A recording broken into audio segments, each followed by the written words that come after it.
Silakan duduk saudara, sahabat shalom, puji nama Tuhan. Hari ini kita belajar lagi ya. Siapa yang masih ingat kemarin kita belajar terakhir tentang huruf apa? Hah? Ayin, pintar bu. Sekarang kita belajar tentang huruf P, saudara. Ya, ini kedalaman makna huruf P.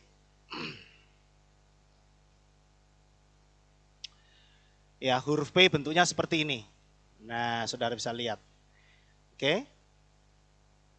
Nah, huruf P adalah huruf urutannya ke-17 dari alfabet, saudara.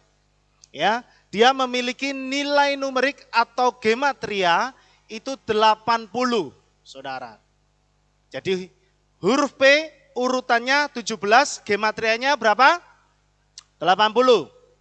Piktograf untuk huruf P itu terlihat seperti mulut. Nah, saudara bisa lihat, ini mulut ya, ini seperti mulut gitu ya.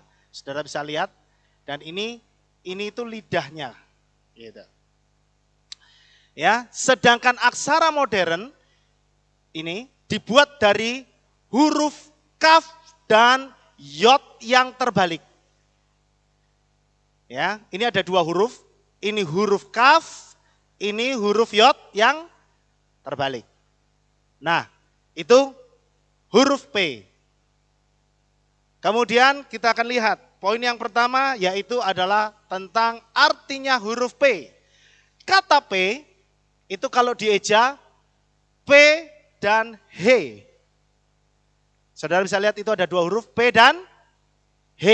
Dia bunyinya P gitu ya. Yang artinya mulut. Jadi P itu juga memang artinya mulut, saudara. Nah, dia memiliki fungsi untuk bisa mengucapkan kata-kata, untuk bisa mengekspresikan sesuatu, kemudian untuk mengeluarkan vokal A, I, U, E, O. Gitu ya. Dia juga berfungsi untuk supaya kita bisa mengucapkan sesuatu. Itu lewat mulut, yaitu P. Dan juga bisa berfungsi untuk bernafas selain hidung. Betul ya? Itu huruf P. Dalam urutan alfabet Ibrani, huruf P itu ada setelah huruf ayin, saudara. Kan urutannya ayin P. Gitu. Ayin P. Nah, itu ada maksudnya gitu saudara ya.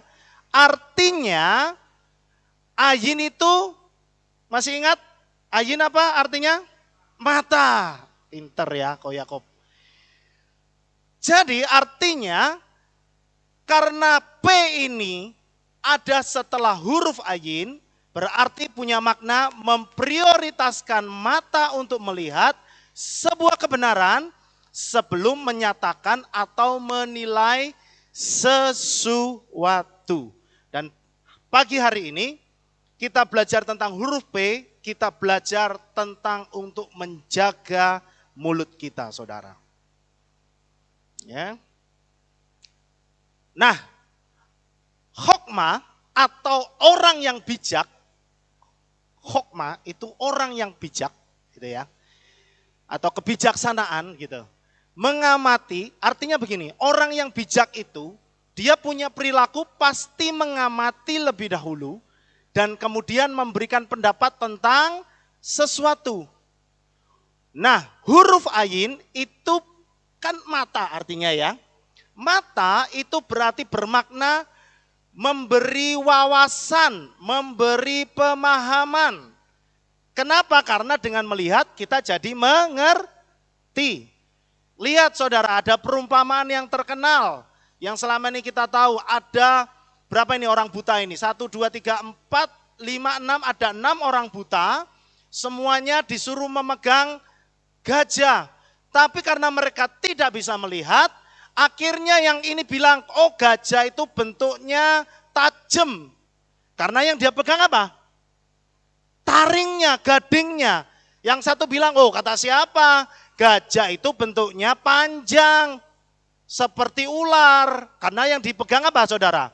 Belalai. Yang satu lagi bilang, weh ngawur. Gajah itu seperti lembaran apa ini? Mungkin seperti lembaran, pokoknya lebar lah gitu ya. Lembaran yang lebar. Yang satu lagi bilang, enggak bisa. Gajah itu gendut. Karena yang dia pegang apanya? Perutnya saudara. Gitu. Dan ini yang bilang, oi gajah itu ternyata gajah itu cuma tinggi gitu ya. Tinggi dan keras karena yang dipegang kaki saudara. Yang satu bilang, woi siapa bilang gajah itu kecil. Ya, gajah itu kecil karena yang dipegang apa saudara? Ekor. Jadi karena tidak melihat, tidak memiliki pemahaman. Dan ketika seseorang tidak memiliki pemahaman, akhirnya ngomongnya jadi ngawur saudara. Nah itulah sebabnya huruf P itu ada setelah huruf ayin, itu bermakna sebelum kamu ngomong, ngerti dahulu. Atau dipikir dahulu. Kenapa? Kalau ini terbalik saudara, kalau orang ngomong tanpa dia paham dulu, maka akan terjadi yang namanya lason hara. Tahu ya saudara lason hara ya? Lason hara itu apa? Lidah yang jahat. Lidah yang menyesatkan. Nah, saudara tahu, dan hari-hari akhir ini, banyak sekali anak-anak Tuhan, orang-orang percaya, bahkan orang-orang yang percaya kepada Bapa Yahweh, itu kesusupan dengan roh lason hara itu. Apa buktinya? Apa buktinya? Yang paling gampang kita bisa lihat, itu ketika kita main Facebook. Nah sekarang Facebook itu semua orang sudah tahu. Itu bukan barang yang canggih lagi. Tapi itu sudah menjadi sebuah seperti koran. Hampir semua orang main Facebook. Ya kan? Mulai dari anak-anak pun yang sudah bisa megang HP, punya akun Facebook. Ya kan? Anak saya Afram aja punya akun Facebook saudara ya. Sampai engkong-engkong yang sudah umur 80 tahun pun masih mainan Facebook. Jadi artinya apa? Facebook itu bukan barang yang canggih lagi. Ya kan? Nah di situ saudara bisa lihat. Saudara tahu, ya. Coba saudara perhatikan, kenapa saya katakan dan hari-hari akhir ini setan pakai orang-orang yang percaya, bahkan orang-orang yang sudah jadi pembicara, pengkhotbah, ketika dia mainan Facebook, dia melakukan lason hara. Contohnya apa? Coba saudara perhatikan. Ya. Kadang-kadang nih saya lihat ada orang bikin status, kemudian mulai ada yang komen. Ya kan? Ada yang komen. Tapi komennya itu nyinyir sifatnya. Artinya nyinyir begini, nyinyir itu bukan cuma jelekin orang yang bikin status, bukan. Tapi mendukung begitu loh. Mendukung, menghina orang lain begitu. Umpama si A bikin status. Ya, bikin status. Hari-hari akhir ini banyak pendeta yang bla bla bla bla bla gitu kan. Kemudian ada komentar, oh bener. Tuh kayak si itu dia sindirin ini. Omongannya nyindir tapi mengarah gitu kan. Dan ditimpali lagi sama si B. Saya melihat rata-rata kalau si A yang komen, si A yang bikin status, temennya si B, temennya si A yang komen juga. Si B, si C itu semua satu komplotan, isinya cuma jelek-jelekin seseorang. Ya. Nanti kalau ada yang kontra dengan mereka, wah jadi rame. Saya mau kasih tahu saudara, coba dipikir. Ya, jangan berdalih supaya itu untuk membuktikan sebuah kebenaran. Orang lain tidak akan pernah tertarik dengan gaya kita yang seperti itu saudara. Kenapa? Karena dia tidak akan pernah tertarik dengan gaya bahasa kita yang ngenyek atau nyinyir. Saya yakin kalau saudara main Facebook, saudara pasti tahu. Ada orang-orang yang demikian, betul nggak saudara? Itu lason hara. Jadi lason hara itu bukan cuma bicara gosip, tapi ngenyek orang lain itu sudah lason hara. Merendahkan orang lain, nyindirin orang lain, itu lason hara. Dan itu jahat di mata Tuhan. Apalagi suka ngumpat-ngumpat, saudara. Itu juga lason hara. Jadi, tapi saya bersyukur ya, saya perhatikan di tempat kita ini enggak seperti itu ya. Tapi saya lihat, waduh, orang-orang yang sudah memanggil nama Yahweh loh. Saya sampai, ini gimana katanya mau jadi berkat.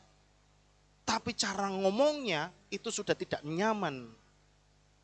Gitu. Ya. Membuktikan sebuah kebenaran tidak perlu memakai satu cara dengan kekerasan. Kita bisa pakai cara yang lain yang lebih lembut. Amin? Amin? Tidak harus dengan kekerasan, tidak harus dengan ngenyek orang lain, tidak harus menjatuhkan harga diri orang lain. Ya, jadi kembali ke sini. Nah, itulah sebabnya, saudara, sebelum kita mengeluarkan kata-kata, kan kita ini mau jadi berkat. Amin? Betul nggak saudara? Siapa yang mau jadi berkat? Yes. Tuhan mau supaya kita menjaga mulut kita. Kalau mulut kita yang kita keluarin itu jelek, tidak mungkin yang jelek itu bisa menjadi berkat buat orang lain. Betul ya? Kalau yang saudara semprot itu air yang penuh racun, air yang penuh lumpur, tidak mungkin orang terimanya itu menganggap itu air bersih. Gitu. Paham ya saudara ya? Oleh sebab itu, huruf P mengajarkan. Ketika kita belajar tentang huruf P, kita diajar bahwa sebelum kita ngomong, paham dulu. Artinya dipikir dulu. Apakah omongan kita ini jadi berkat, ya, atau jadi kutuk buat orang lain. Kalau sampai jadi kutuk, hati-hati. Saudara tabur kutuk, menuai kutuk. Gitu. Ya. Selanjut. Sekarang poin yang kedua, spirit dari huruf P. Huruf P itu terdiri dari dua huruf lain, yaitu kaf dan yod yang saya katakan tadi. Nah, karena salah satu arti dari huruf kaf adalah wadah atau sendok, bisa dikatakan, kan kita pernah kemarin belajar ya, huruf kaf itu kan wadah ya. Makanya ada bisa diartikan juga sendok begitu. Nah, maka huruf P itu adalah gambaran ketuhanan karena kan tadi dari gabungan dari kaf dan yod, begitu kan? Jadi huruf P itu adalah gambaran ketuhanan, yod itu kan melambangkan mewakili nama Yahweh. Yod sendiri itu sudah mewakili nama Yahweh. Jadi saya ulangi lagi ya, saya pernah jelaskan. Yod sendiri itu sudah mewakili nama Yahweh. Saudara perhatikan itu. Maka huruf P adalah gambaran ketuhanan yang ada di dalam jiwa. Nah, kaf itu dipahami sebagai wadah untuk jiwa yang hidup. Jadi begini saudara, pengertiannya. Mulut kita ini sebagai wadah, gitu. Tetapi di dalam mulut kita itu mengandung perkataan ilahi. Ingat, kita itu diciptakan serupa dan segambar dengan Elohim. Amin. Ketika Bapa Yahweh menciptakan dunia ini, Dia cukup ngomong dengan mulutnya. Betul ya? Nah, karena kita ini diciptakan serupa, segambar, maka perkataan kita, kata-kata yang kita keluarkan dalam mulut kita, itu ada sesuatu yang hidup gitu loh maksudnya. Ada sesuatu, ada unsur ilahi di dalamnya. Itulah sebabnya dikatakan ada gambar-gambar ketuhanan di dalam diri kita. Amin. Jadi pagi hari ini saudara, mari kita belajar untuk memperkatakan perkataan-perkataan yang positif. Amin. Karena dengan perkataan-perkataan yang positif itu saudara sedang menciptakan hal-hal yang baik dalam hidup saudara. Karena di dalam mulut kita itu mengandung unsur ilahi. Perkataan kita itu punya power. Amin. Itu saudara maksudnya ya. Nah, huruf P itu kan mulut. Dia mengikuti ayin setelah ayin. Jadi maksudnya mengikuti ayin yang artinya mata. Jadi mata adalah pintu gerbang menuju penciptaan. Atau biasa kita sebut sebagai apa? Visi. Itu mata, melihat itu visi. Dan mulutlah yang membuat visi menjadi kenyataan. Nah, hal ini dibuktikan dengan cara Bapa Yahweh menciptakan dunia ini beserta isinya. Sebelum berfirman, Bapa Yahweh itu punya visi, gitu. Karena dia lihat, ya kan, ada sesuatu yang tidak baik, dia ngomong. Maka yang tidak baik itu jadi baik. Begitupun dengan kita. Kita harus punya visi dulu, kita harus melihat sesuatu yang benar dulu, baru kita ngomong. Itulah yang diajarkan oleh Bapak Gembala kita. Supaya kita harus selalu punya visi. Apakah saudara di tempat ini memiliki visi? Atau saudara pakai prinsip hidup ini mengalir saja? Harus punya visi ya. Amin. Kadang-kadang kita berjalan mungkin Tuhan izinkan visi kita itu seolah-olah hilang. Tapi enggak, Tuhan sedang berikan jalan yang lain untuk mencapai visi kita. Amin saudara. Oke. Jadi itu gambarannya seperti itu saudara ya. Nah, di dalam onkelos atau sebuah targum atau inskripsi terjemahan Aram kuno yang dihormati yang berasal dari abad pertama itu menerjemahkan frasa lenefes chaya yang terdapat di dalam kitab Kejadian pasal 2 ayat 7 atau Beresit. Ya. Frasa ada kata lenefes chaya itu artinya menjadi jiwa yang hidup, yang artinya menjadi jiwa yang hidup itu diartikan sebagai ruah memala, yang artinya roh yang berbicara, saudara. Ya. Nah, perkataan Tuhan itu menciptakan kenyataan. Dan karena manusia dijadikan dalam citra Elohim yang memiliki roh yang hidup, maka di dalam roh yang hidup atau roh yang berbicara itu mendatangkan power, mendatangkan kekuatan di dalam ucapan. Itulah sebabnya supaya roh itu menjadi hidup, perlu diberi makan. Makanannya apa? Perkataan Elohim dalam hati dan pikiran kita, gitu loh maksudnya. Jadi saudara, kita ini diciptakan memiliki roh yang berbicara. Yang dapat berbicara, artinya begini saudara. Ya, saudara, saya kasih contoh tentang Raja Daud. Ketika Raja Daud ada di dalam kesesakan, rohnya ngomong. Rohnya ngomong apa? Hai jiwaku, pujilah Yahweh. Artinya dia bangkitkan rohnya. Itu roh yang berbicara. Paham enggak saudara? Ya, itu rohnya yang berbicara. Bangkit jiwaku. Ketika dia ada di dalam pengejaran, dia ngomong sama dirinya supaya rohnya itu bangkit. Gitu. Itu roh yang berbicara. Itu maksudnya. Nah, begitupun kita. Ketika Tuhan izinkan ada kesesakan terjadi di dalam hidup kita, maka yang harus kita katakan adalah, hey, Ya, atau saudara bisa ngomong, "Hei jiwaku, bangkitlah, karena engkau adalah orang-orang yang akan mendapat mujizat dari Bapa Yahweh." Amin. Bisa enggak saudara? Bisa. Jangan ngomong, "Mati aku, mateng aku, modiar aku." Loh, kan banyak toh yang begitu ya. Wah, wis gak iso iki. Wis mentok iki wis. Selesai wis semua wis.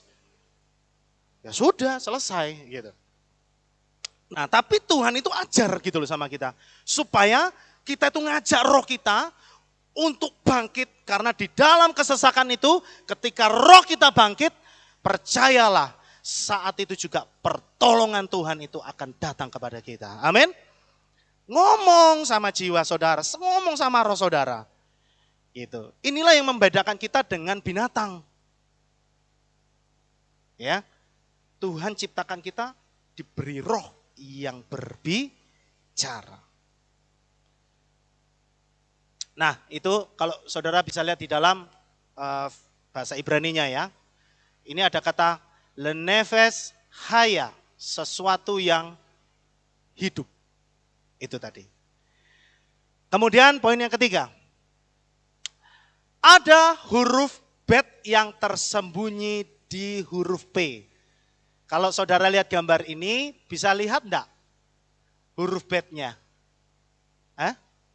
Bisa lihat enggak di mana huruf betnya? Halo?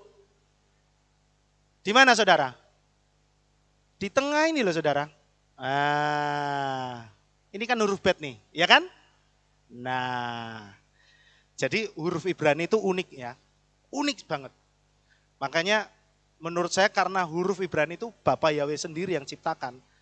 Makanya semuanya itu punya arti dan semuanya itu berkaitan. Dan semuanya itu selalu mengarah kepada karya keselamatan Bapa Yahweh di dalam Yeshua. Ya? Nah, makanya kita perlu belajar itu karena banyak pesan-pesan yang pesan-pesan profetik yang dahsyat yang memberkati hidup kita gitu. Nah, ruang bagian dalam dari huruf P itu terdapat penampakan huruf bet. Nah ini dia. Karena kata pertama dalam kitab suci itu Bereshit bara Elohim. Kan gitu ya. Kejadian pasal 1 ayat 1. Itu kata pertama Bereshit itu dimulai dengan huruf bet yang diperbesar. Kata pertama huruf Bereshit itu betnya itu besar. Nah, disimpulkan ya, huruf bet yang diperbesar itu mewakili rumah ciptaan Elohim, gitu maksudnya ya. Bet yang dimaksud itu, bet yang diperbesar itu artinya mewakili rumah ciptaan Elohim, bumi ini, gitu. Rumah ciptaan Elohim. Disimpulkan bahwa huruf P mengelilingi bet yang tidak terlihat, itu artinya mewakili firman Yahweh yang menciptakan langit dan bumi. Dengan kata lain, huruf pertama dari kitab suci adalah gambaran bahwa perkataan P, perkataan firman Elohim, itu P kan? Ya, adalah unsur yang utama di balik penciptaan seluruh alam semesta. Itu maksudnya. Jadi adanya bet, rumah atau seluruh alam ciptaan ini itu karena dimulai dari P, gitu maksudnya. Paham enggak saudara? P sendiri adalah mulut Elohim, firman Elohim, firmannya Bapa Yahweh. Gitu loh maksudnya. Paham ya? Jadi sekali lagi saudara, visi yang kita dapat capai, ingatlah itu semua dimulai dari visi yang dapat dinyatakan. Ingatlah bahwa itu semua harus dimulai dari proses berani berkata-kata. Pertanyaannya, apakah saudara berani berkata-kata tentang hal yang besar dalam hidupmu? Harus berani saudara. Amin. Apalagi masa-masa sekarang ini. Inilah waktunya untuk kita memperkatakan hal-hal yang besar. Supaya orang lain lihat, wah ternyata dalam masa-masa pandemi gini, justru kita adalah orang-orang yang diberkati luar biasa. Amin. Nah ngomong itu yang maksudnya saudara. Makna pada bet tersembunyi menunjukkan bahwa karena P berarti mulut dan bet berarti rumah, maka apa yang diucapkan di dalam rumah juga terucapkan di luar rumah. Dengan kata lain, percakapan pribadi kita di dalam rumah ini maksudnya hati dan pikiran kita, itu juga tercermin dalam kehidupan jasmani kita. Sebaliknya, apa yang kita perkatakan di kehidupan nyata juga akan mempengaruhi kualitas hidup kita di dalam rumah. Maksudnya begini, ada orang yang ngomong begini, saya ini, si A itu sebenarnya orangnya baik kok, meskipun kalau ngomong suka misuh-misuh.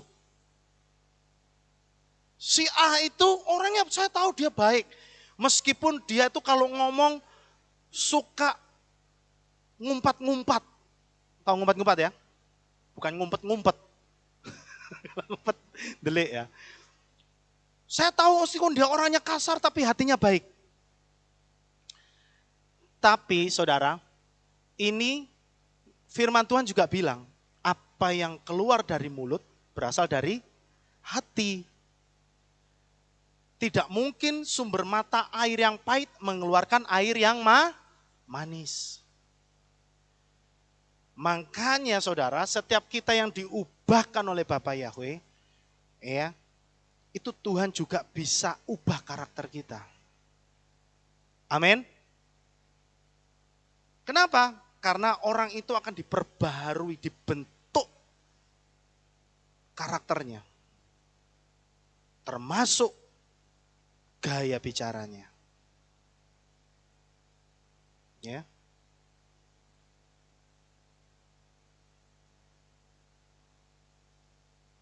Berikutnya. Nah, ini saudara bisa lihat ayatnya. Lukas 6 ayat 45. Orang yang baik mengeluarkan hal yang baik dari perbendaharaan hatinya yang baik. Dan orang yang jahat mengeluarkan hal yang jahat dari perbendaharaan hatinya yang jahat. Karena mulutnya mengucapkan apa yang meluap dari hatinya. Jadi ayo Bapak Ibu Saudara sekalian, mari kita sama-sama belajar. Ya, untuk kita bisa mengupgrade diri kita. Menjadi lebih baik lagi di hadapan Tuhan. Di dalam hal berkata-kata. Ya. Sekarang kita lihat yang poin keempat. Gematria dari P. Huruf P itu mewakili angka urut 17. Ya, seperti yang saya katakan tadi. Dan angka gematrianya 80. Angka 80 adalah nilai yang sama yang ditemukan pada kata yesod. Artinya pondasi. Dasar. Pondasi itu fungsinya untuk apa saudara? Memperkuat kuda-kuda sebuah bangunan. Betul ya? Itu fondasi. Nah, jadi pondasi itu berbicara tentang kekuatan. Kekuatan sebuah bangunan. Nah, 80 itu juga ternyata usia Moshe ketika dia dipanggil menghadap Firaun untuk memimpin bangsa Israel keluar dari Mesir. Saudara bisa baca itu di Keluaran 7 ayat 7. Nah, itu menjadi tanda kekuatan dalam kehidupan manusia. Jadi begini saudara, ya, gematrianya P, mulut itu 80. Itu sama dengan kata yesod yang artinya fondasi. Saudara, itu bicara tentang kekuatan. Jadi, kehidupan kita, kuat dan tidaknya, sukses dan tidaknya kita, itu dipengaruhi dari kita mengatakan sesuatu. Dari apa yang kita perkatakan sehari-hari. Gitu loh maksudnya saudara. Karena itu bicara tentang power, tentang kekuatan. Ya, itu bicara tentang kekuatan gitu, 80. Jadi angka gematrianya sendiri itu sudah mencerminkan tentang sebuah kekuatan. Gitu maksudnya ya. Nah, saudara, sedikit kalau kita bicara tentang usia 80 dari Moshe, itu jangan disamakan dengan orang sekarang. Kalau orang sekarang usia 80 rata-rata udah jalannya begini. Meskipun masih ada yang begini masih ada, ya kan? Saya lihat Pak Setiadi, itu usianya sudah 80 lebih. Ya. Setahun yang lalu saya lihat masih jalannya cepat. Tapi akhir-akhir ini saya lihat sudah jalannya sudah agak pelan begitu ya. Meskipun dia hebat loh, bisa ke sana kemari loncatnya jauh-jauh. Tapi usia 80 sekarang sudah jauh berbeda dengan usia 80 zamannya Moshe. Bahkan saudara kalau tahu ceritanya Kaleb itu usia 85 tahun, dia ngomong sama Yosua, kasih aku gunung. Di mana itu saya lupa, gunungnya apa itu.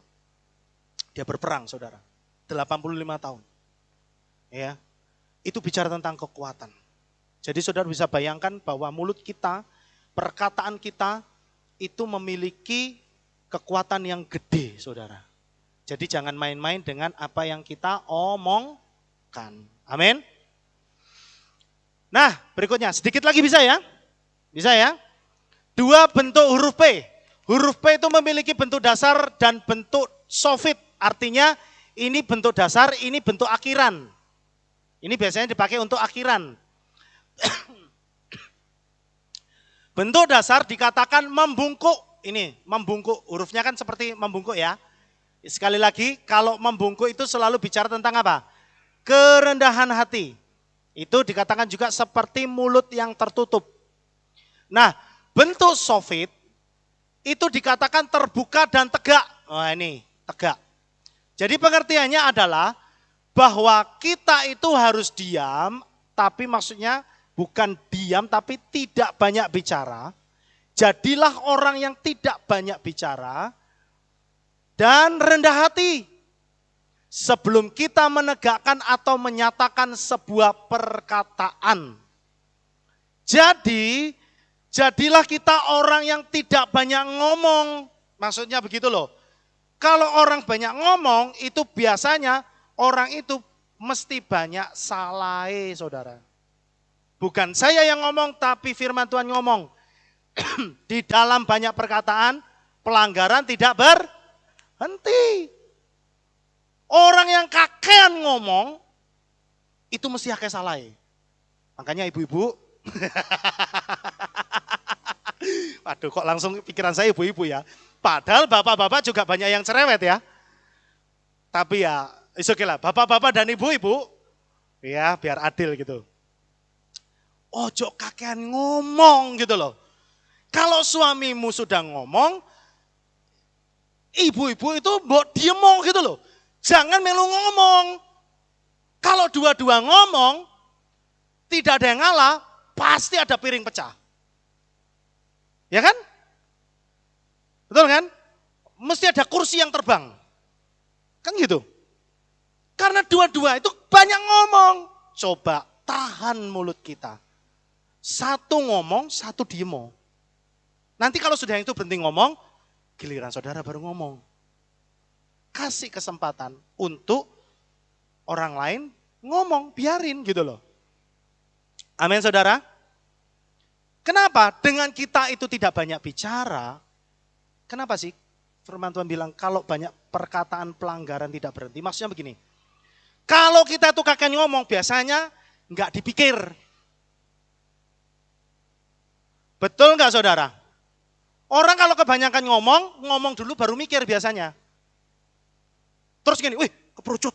Ngomong apa mau ya? Pernah nggak gitu saudara? Kenapa bisa gitu? Karena ngomong dulu baru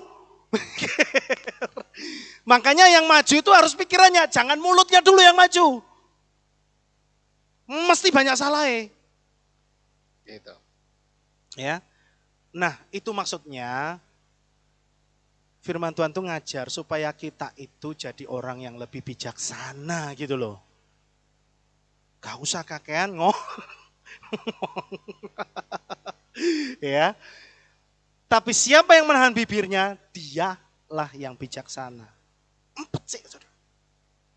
Nanti pasti saudara akan, oh sing bener aku ngomong gini. Nanti pasti akan dituntun itu. Tapi nek belum-belum saudara emosi ngomong, malah salah kabeh saudara. Gitu. Ya, saudara paham? Iya kan? Mau belajar untuk lebih sabar? Ayo sama-sama ya. Saya juga belajar untuk lebih sabar. Supaya tidak gampang ngomong saudara ya. Kisah Moshe menurut Talmud, menurut Midras atau Talmud yang ada di dalam surat Shemot Rabbah 1 ayat 31, sebagai seorang pemuda yang sangat muda, ini menurut tradisi mereka, tradisi cerita dari para rabi, diskusi para rabi, cerita turun-temurun begitu, katanya begini, ini kisahnya Moshe. Sebagai seorang pemuda yang sangat muda, Moshe itu pernah terlihat melemparkan mahkota emas Firaun ke tanah, gitu katanya. Kan waktu Moshe itu masih muda kan, dia tinggal di dalam istana kan, ya kan, gitu kan. Nah, setelah mengetahui tindakan kurang ajar ini, Firaun membuat tes untuk melihat apakah anak tersebut memahami akibat dari tindakannya. Oleh karena itu, dia memerintahkan agar sebuah piring dengan sepotong emas dan batu bara yang bercahaya dibawa ke hadapan Moshe dan memerintahkan anak laki-laki itu untuk memilih salah satu. Jadi dikasih pilihan mahkota dan piring yang berisi batu bara yang menyala. Jika Moshe memilih emas, itu berarti dia mengerti nilainya. Dan karena itu dia akan dibunuh. Itu. Sebaliknya, jika Moshe memilih batu bara yang terbakar, dia akan terhindar karena dia tidak dapat membedakan antara emas dan batu bara yang bersinar. Moshe mulai meraih emas dan saat itu malaikat mendorong tangannya ke samping dan dia mengambil batu bara sebagai gantinya. Moshe kemudian segera memasukkan tangannya ke dalam mulutnya, tetapi itu membakar bibir dan lidahnya dengan sangat parah sehingga dia mengalami cacat bicara yang permanen sebagai akibatnya. Jadi Moshe itu ternyata pernah mengalami hal itu, jadi mulutnya jadi cacat, saudara. Itu katanya ya, itu ceritanya, tradisi lisan mereka. Kemudian ketika Tuhan menugaskan Moshe untuk berbicara kepada orang Israel, dia protes kepada Tuhan bahwa dia kefat peh, artinya berat mulut, dan kefat lashon, berarti berat lidah. Dan karena itu tidak dapat berbicara atas nama Yahweh. Itu ada di Keluaran 4 ayat 10. Tuhan mengingatkan dia bahwa dia adalah pencipta mulut. Siapa yang membuatnya bisu atau tuli atau melihat atau buta, bukankah aku Yahweh? Kemudian Elohim marah kepada Moshe karena keengganannya dan menyatakan bahwa karena perkataanmu, dia tidak akan diizinkan menjadi seorang kohen atau imam, tapi saudaranya Harun. Nah, di dalam surat Talmud yang lain mengatakan bahwa pada usia 80, Moshe itu diberi mulut yang baru gitu saudara. Untuk mengajar orang-orang, dan yang lain mengatakan bahwa itu adalah tanda bagi orang Israel di Mesir, bahwa Moshe si gagap dapat mengucapkan nama ilahi dengan sempurna ketika dia berdiri di depan orang-orang sebagai perantara Tuhan. Nah, maksudnya begini saudara. Kalau kita itu dipanggil oleh Bapa Yahweh, jangan pernah menolak. Setiap orang yang dipanggil untuk percaya kepada Bapa Yahweh, itu pasti dipanggil untuk melayani. Amin. Jadi saudara, kalau saudara itu tidak mau melayani, Tuhan bisa marah. Satu, selain Tuhan marah, Tuhan bisa pakai orang lain. Dan ketika Tuhan pakai orang lain, kita akan menyesal. Kenapa? Karena orang yang dipakai Tuhan itu pasti dimuliakan. Pasti ditinggikan. Dan kita cuma ngeliat gini, wah jebule hebat ya. Waduh, nek seumpama aku gelem waktu itu. Kenapa? Karena saya pernah mengalami hal itu. Gitu loh. Dan saya seringkali saksikan itu. Tapi ini waktunya nggak cukup saudara. Tapi intinya, kalau saudara dipanggil untuk menjadi orang percaya kepada Bapa Yahweh, bukan hanya sebatas saudara datang, duduk, dan ibadah setelah itu pulang. Tapi saudara harus ambil bagian gitu loh saudara. Amin. Apa yang saudara dapat kerjakan?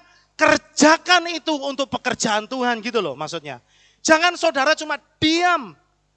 Karena setiap orang yang dipanggil, diselamatkan oleh Bapa Yahweh, semua pasti dipekerjakan oleh Bapa Yahweh. Tidak ada yang orang dibuat nganggur. Amin. Nah, tantangannya saudara tanya nih pada diri saudara sendiri. Apa yang saudara bisa kerjakan buat Tuhan? Jangan cuma puas satu. Oh, aku kan punya duit, ya udah pakai duitku aja. No, itu baru 1 talenta. Tuhan mau lebih. Betul ya? Saudara masih ingat perumpamaan 5 talenta, 10 talenta, 3 talenta tahu ya? Yang 1 talenta, enggak mau Tuhan. Karena setiap kita yang diciptakan, yang dipanggil oleh Bapa Yahweh, itu dikasih lebih dari 1 talenta. Amin. Ayo pakai. Kapan? Sekarang. Bukan besok. Soalnya aku enak, soalnya anak-anakku gede. No. Sekarang saudara. Amin. Jadi ayo saudara mulai daftar nih. Mau melayani, mau membantu pekerjaan Tuhan dalam bidang apa nih? Luas saudara. Di sini terbuka lebar. Amin. Mau ya? Melayani Tuhan ya? Amin, gitu saudara ya. Sekarang poin yang terakhir. Nah, tahun ini adalah tahun 5781. Kalau saudara baca tahun 81-nya itu adalah Alef P. Alef itu selalu mengacu kepada Bapa Yahweh. Huruf Alef itu mengacu kepada Elohim. Dan mulut P itu mulut. Ya. Jadi saudara, tahun ini 5781 adalah tahunnya Tuhan berbicara. Tahunnya Tuhan berbicara. Ini adalah tahun P Alef, tahun mulut Elohim. Artinya tahun di mana Tuhan akan banyak berbicara secara pribadi dalam hidup kita. Ya. Mengapa? Mengapa Tuhan harus banyak berbicara kepada kita? Karena masa akhir ini banyak kesusahan, banyak perpecahan, peperangan, sakit penyakit yang merajalela sebagai usaha setan yang terakhir sebelum dia masuk dalam penghubungan kekal. Setan itu berusaha untuk menyeret umat pilihan untuk bersama-sama dengan mereka. Oleh sebab itu saudara, yang saya maksudkan jangan banyak bicara itu, jangan banyak ngersuloh, jangan banyak bersungut-sungut. Tapi saudara usahakan banyak diam. Dan saudara tanya, Tuhan, Bapa Yahweh, saya butuh tuntunanmu. Kenapa? Karena hari-hari akhir ini adalah hari-hari yang sukar. Betul enggak saudara? Ya, betul ya? Tapi satu hal yang kita harus tahu, kalau kita itu tidak banyak bicara, berarti saudara mengurangi pelanggaran. Artinya apa? Ketika saudara itu diam, saudara mengizinkan tangan Tuhan itu yang nuntun kita. Amin. Saudara mengizinkan untuk Tuhan yang ngatur hidup kita. Supaya kita nggak salah langkah. Itu maksudnya. Jadi ayo saudara, hari-hari akhir ini, jaga kendalikan perkataan kita.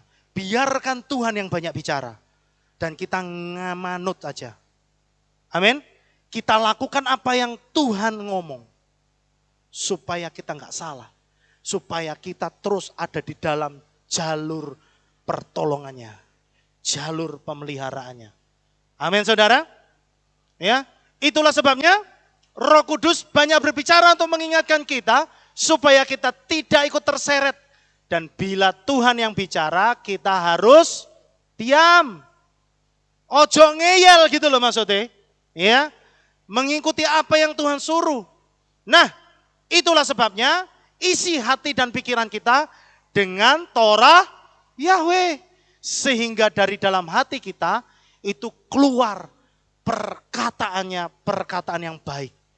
Perkataan-perkataan yang berasal dari Torahnya Bapa Yahweh. Kenapa?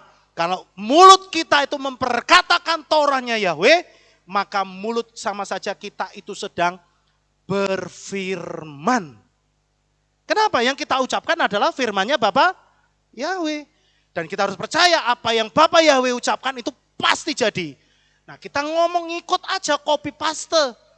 Apa yang Tuhan tahu copy paste saudara? Salin dan tempel. Niru plek aja wes, apa yang Bapak Yahweh ngomong, ucapkan itu dalam hidupmu, pasti jadi saudara. Jadi pagi hari ini saudara, firman Tuhan mengajarkan kembali kepada kita, supaya kita itu menjaga mulut kita, menjaga perkataan kita, dengan menjaga perkataan kita, maka pasti hidup kita diberkati, disertai oleh Bapak Yahweh. Amin saudara. Sukses besar buat saudara. Bapak Yahweh memberkati. Mari kita sama-sama berdoa. Segala pujian, hormat, kemuliaan kami naikkan kepadamu Bapak Yahweh. Kami mengucap syukur Tuhan pagi hari ini. Biarlah firman-Mu renungan yang singkat ini Tuhan memberikan kami peringatan kembali Bapak. Menguatkan kami kembali. Kami percaya Tuhan mujizat yang besar terjadi itu dimulai dari perkataan mulut kami. Terima kasih Bapak Yahweh, taruh firman-Mu di dalam mulut dan hati kami. Supaya kami menjadi orang-orang yang ada di dalam jalur keselamatan-Mu. Terima kasih Bapak Yahweh, memberkati jemaat-Mu Tuhan. Memberkati jemaat-Mu juga yang ada menonton secara live streaming pagi hari ini. Tuhan memberkati mereka Bapak. Kami percaya Tuhan ketika mereka memperkatakan firman-Mu. Maka Tuhan pertolongan-Mu yang ajaib hadir di dalam hidup mereka. Terima kasih Bapak Yahweh, kami percaya Tuhan pagi hari ini menjadi Sabat yang penuh berkat dalam hidup kami. Terima kasih Bapak Yahweh, dalam nama Adonai Yeshua HaMashiach kami mengucap syukur dan berdoa, sama-sama kita katakan amin. Baik saudara, kita akan dengar pengumuman. Ada? Oh tidak ada. Baik, saya kembalikan kepada Bapak Gembala. Mari kita akan bangkit berdiri, kita tutup dalam doa. Terima kasih Bapak Yahweh, selesai sudah ibadah Sabat kami, biarlah Engkau akan pimpin kehidupan kami terus-menerus, sehingga hidup kami semakin berkenan di hadapan-Mu. Tuntun kami esok kembali, kami beribadah memuliakan Engkau. Di dalam nama Adonai Yeshua HaMashiach, kami sudah berdoa. Mari kita angkat tangan kita dan kita akan menerima berkat Kohanim. Yevarechecha Yahweh, Vayishmereka. Amin. Ken Yehirotza. Yair Yahweh panau eleka. Vichuneka.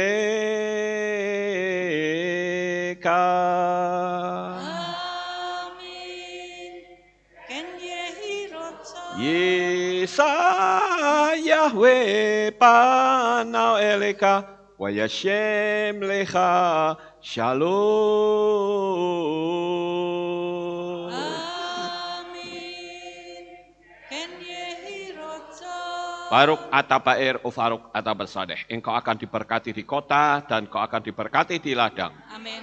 Baruk peripit necha ufriat matka ufri fahem teka shekar ala peka wa esterot soneka. Diberkatilah buah kandunganmu, diberkati hasil bumimu, diberkati hasil ternakmu, anak-anak lembumu dan anak-anak dombamu. Amin. Baruk tan akhau misyarteka, diberkatilah bakulmu dan tempat adonanmu. Amin. Baruk ata boboy kau faruk ata betseteha, dan kau akan diberkati pada waktu kau masuk, dan kau akan diberkati pada waktu kau keluar. Amin. Baruk ata Yahweh Eloheinu melek haolam, Beshem Yeshua HaMashiach Waruach HaKodes Kile Olam Faed. Kami sudah berdoa dan mengucap syukur. Amin.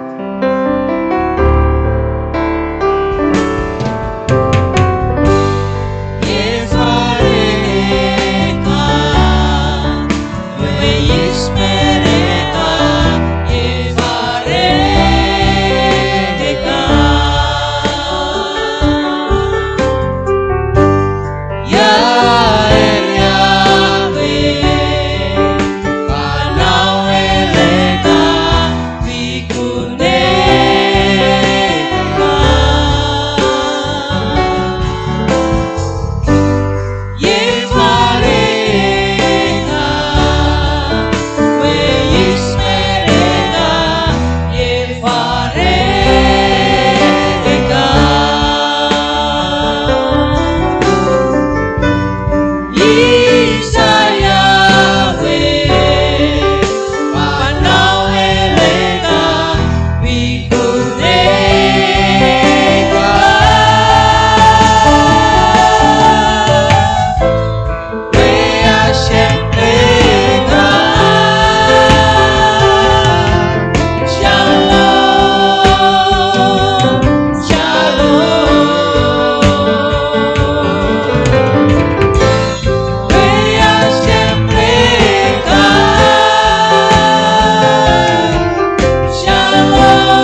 Selamat pulang Bapak Yahweh memberkati.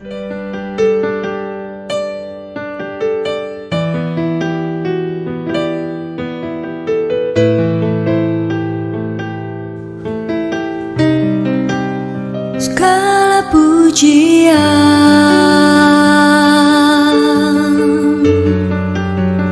hanya untuk-Mu Tuhan, segala kehormatan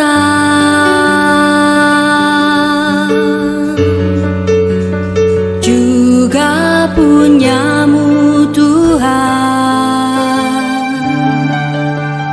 Dari puncak tertinggi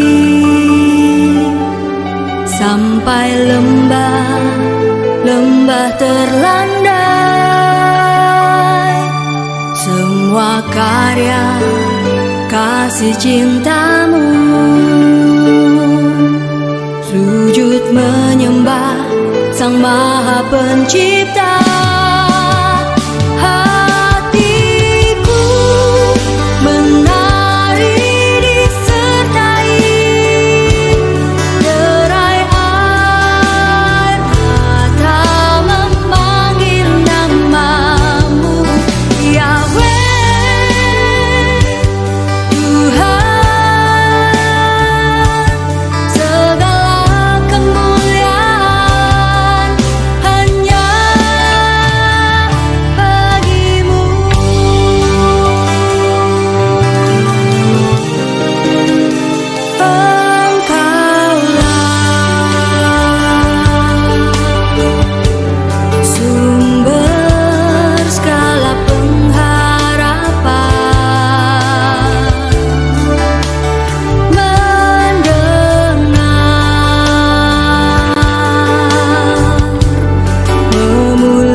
Menjadi